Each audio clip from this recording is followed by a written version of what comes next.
Até quanto vale a pena continuar levando essa situação? Quem está blefando? Quem realmente vai apertar o botão? É um jogo, cara. É um jogo.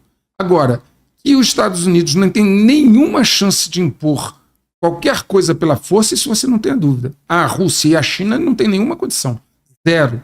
Todos os jogos de guerra apontam para a derrota dos Estados Unidos, pelos motivos que eu já mostrei lá. Hoje, eu mostrei lá no vídeo 143, um estaleiro estratégico militar dos Estados Unidos dizendo que as soldas feitas nos submarinos e porta-aviões estão com defeito. Cara, imagina uma denúncia do estaleiro no governo, eu cito todas as fontes lá, onde a solda que está sendo feita no submarino nuclear, que vai a 250 metros de profundidade, a solda está com defeito no submarino nuclear. A solda de um porta-aviões nuclear está com defeito. Como você permitiu um erro dessa natureza? Pergunta você, como é que pode um balão atravessar os Estados Unidos, filmando as bases estratégicas dos Estados Unidos durante uma semana e ninguém viu o balão? E agora são os drones. Os drones param em cima das bases estratégicas americanas e da Inglaterra, ficam ali direto. E também ninguém sabe de onde eles vêm. Drone, cara. Se o drone foi colocado no ar, alguém está controlando o drone. Como é que o sistema de inteligência ocidental não detectou balões e agora não detecta drones? Como é que você pode aceitar um negócio desse com naturalidade? Quer mais exemplo? Os chineses, está provado, tem redes, né, já infiltraram redes do Pentágono, das empresas de telecomunicações, do Departamento de Tesouro, há mais de 10 anos eles estão ali dentro, com ransomware, com malware, há mais de 10 anos. E ninguém viu também. Então ninguém vê soldas defeituosas em submarino e porta-aviões nuclear. Ninguém vê um balão que fica uma semana em cima das bases americanas. Ninguém vê enxame de drones. Ninguém vê os hackers chineses. O que está acontecendo no Ocidente? O que acontece no Ocidente? Ninguém vê nada. Aí vamos para aquela primeira equação que eu falei lá.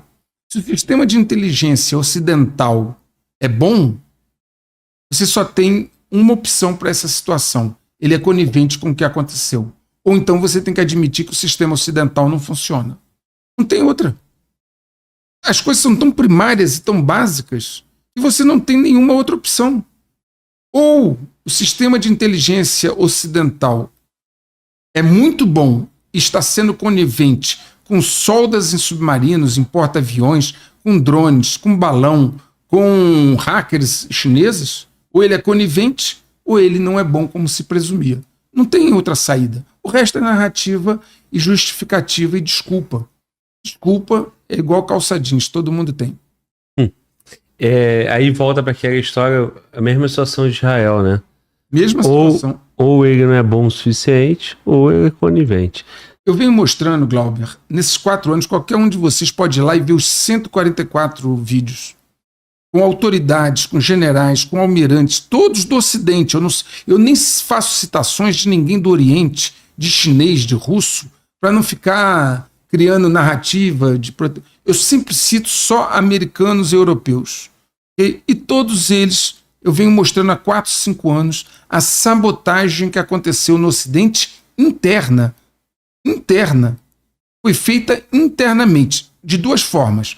Ou por ação, ou por fingir que não está vendo, como é o caso dos hackers. Agora, quando você pega um estaleiro de segurança máxima e permite que durante anos se faça uma solda defeituosa num submarino nuclear, se faça uma solda defeituosa num porta-aviões, como é que você classifica uma falha dessa de segurança? Quando um balão chinês fica passeando em cima dos Estados Unidos, o que a Força Aérea dos Estados Unidos estava fazendo?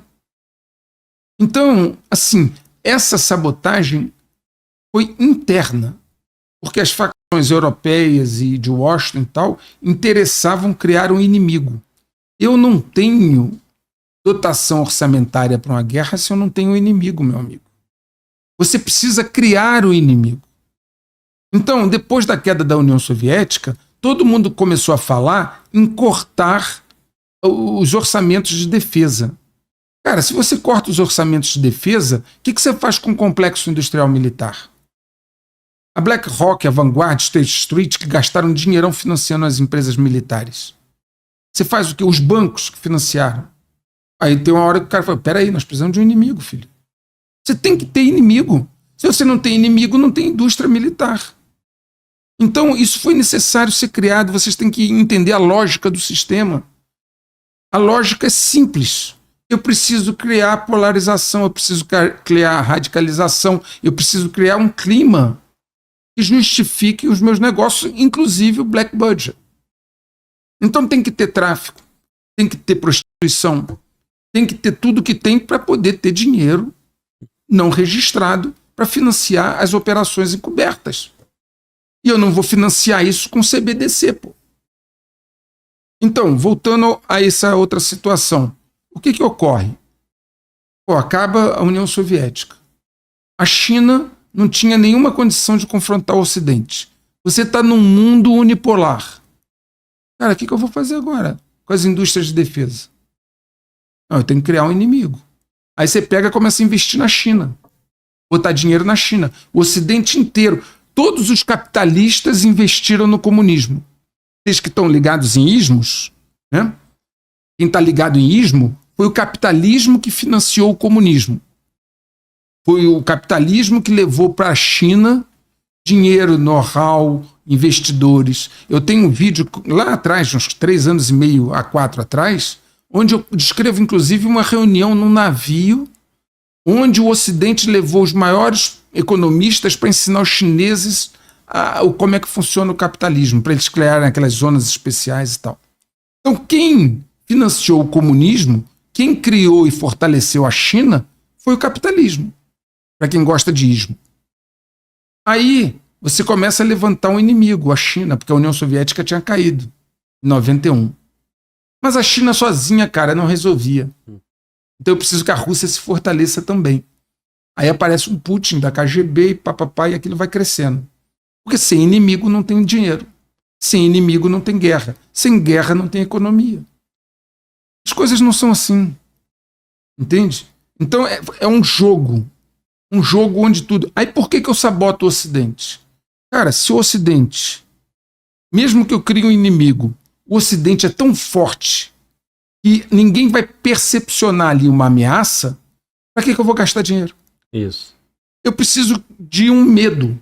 O que são catalisadores? Eles precisam criar o quê? Medo, ansiedade e insegurança. Porque pessoas com medo, insegurança e ansiedade abrem mão dos seus direitos. Lembra aquela equação toda que eu mostrei? Sim, sim. Muito bem, se eu crio um inimigo, bicho-papão, e você olha e fala, caramba, realmente ele é capaz de me pegar? Você criou toda a motivação para o jogo. Você criou toda a situação. Então você tem que criar vários catalisadores. Guerras civis com imigrantes, pandemia de fentanil, de drogas, ataques de cartéis, ataques terroristas, pandemia, guerras, eventos climáticos. Isso é um conjunto de catalisadores necessários para criar as pré-condições. Então, quem financiou a China? Foram os capitalistas. Quem comprava a energia da Rússia? A Europa. A Europa comprava a energia da Rússia. E aí, se eu não saboto o Ocidente, todo mundo vai olhar e vai falar assim, tudo bem, a China e a Rússia cresceram, mas nunca vão vencer os Estados Unidos. Isso. Não, eu preciso mostrar que os Estados Unidos é fraco, que a Europa também. Como é que eu faço isso? Sabotando internamente. Ou você acha que foi um russo e chinês que ficou lá no estaleiro estratégico durante 10 anos sabotando a solda feita no submarino? Mas é sabotagem mesmo ou é só propaganda, estratégia para ter um... Não, houve sabotagem real. Da solda, é real. Inclusive o estaleiro, ele mostra as provas lá, eles só não divulgaram para a comissão de apuração da Câmara lá e tudo. Okay? Agora, o que você vai fazer? Como é que você vai fazer agora? Tira os porta-aviões e os submarinos da água? Como é que você faz? Como é que você faz com um programa como o do F-35, Isso. que é o avião mais caro da história da humanidade e que não voa? Eu já mostrei num vídeo E mais de 70% do F-35, dos F-35 não são operacionais. Está lá nos vídeos do canal. Fonte é do Congresso dos Estados Unidos. Não sou eu falando. Eu mostro a fonte, mostro o cara falando entre aspas. Como é que você faz o avião mais caro da história da humanidade e tem problema de superaquecimento, como eu mostrei? Isso. Tem problema de 600 bugs de software. Mais de 70% deles não são operacionais. Como é que você lança um porta-aviões no mar, o Gerald Ford, que tem problema nas catapultas, cheio de problema? O Gerald Ford teve que ser trazido de volta para Norfolk, porque ele estava dando problema lá na Europa. Tiveram que trazer de volta. Como é que você explica uma situação dessa num país admirável, que era top de linha na década de 50, 60, e de repente começam a acontecer erros grosseiros, um atrás do outro? Está tudo lá, documentado no canal, com fontes, com depoimentos de autoridades americanas. Não é o chinês falando, nem o russo, não. São os americanos falando que a situação é essa. Dos porta-aviões, dos submarinos, do F-35, a falta de capacidade hoje de recrutamento, porque a maioria dos recrutas não é capaz militarmente. Está tudo colocado lá. Agora, quem fez isso? Interno, é trabalho interno. Quem abriu as fronteiras no sul para os imigrantes entrarem? Foi o governo Biden, pô, tá aí dito para todo mundo. Não foi trabalho de ninguém. Ninguém foi lá e arrombou as fronteiras dos Estados Unidos. Eles abriram. Eu mostro no vídeo do canal, inclusive os imigrantes entravam, recebiam cartão de débito com dinheiro e passagem aérea onde não precisavam se identificar. E não sou eu que estou falando. Lá no canal eu mostro os chefes de polícia falando disso. Cito o nome, cito a fonte. Quem fez isso? Foi um trabalho interno, amigo. Trabalho interno. Então, quando eu fui mostrando no canal essas coisas, foi com extremo pesar.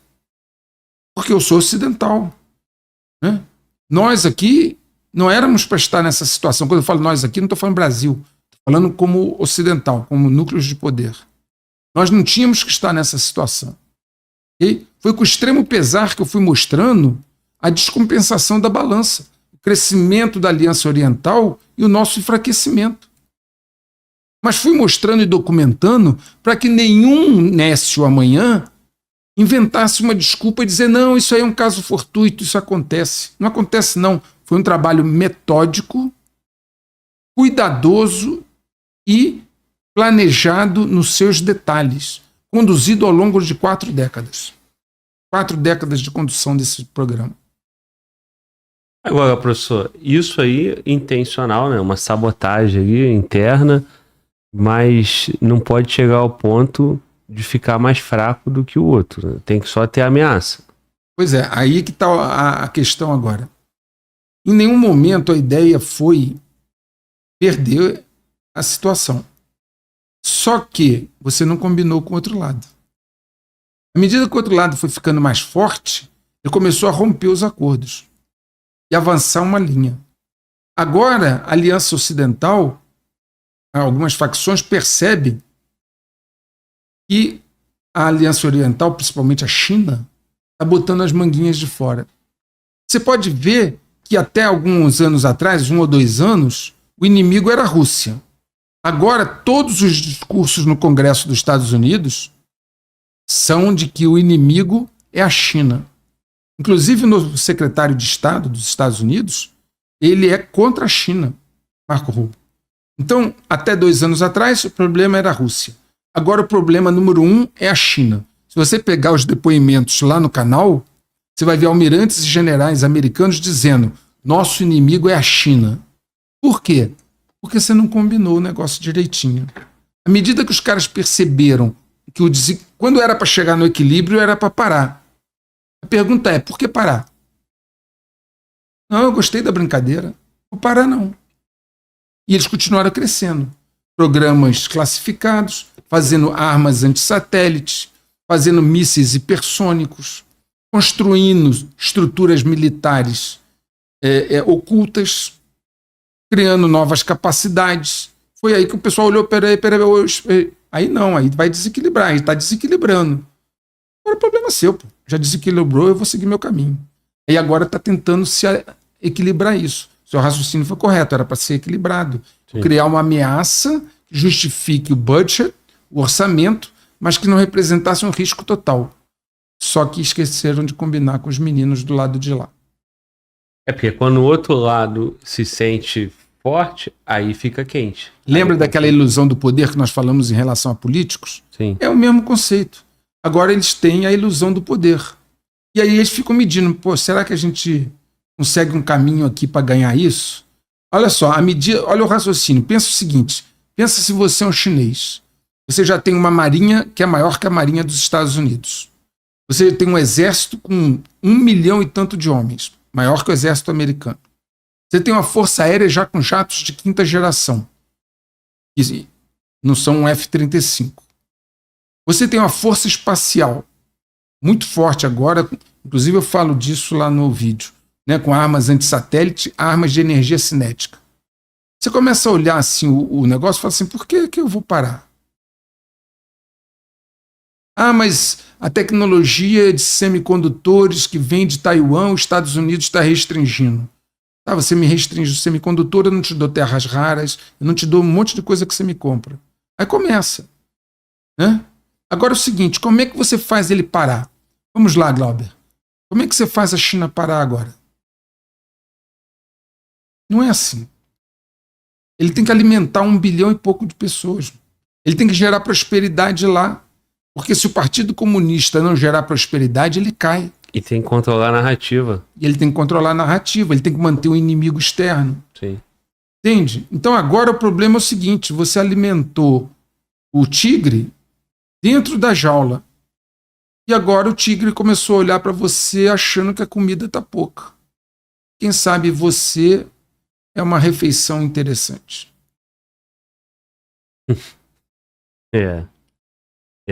Professor, mas aí, quando o senhor fala do bloco China e Rússia, que é inquestionável, os Estados Unidos não conseguem vencer o bloco, a China e a Rússia junto, né?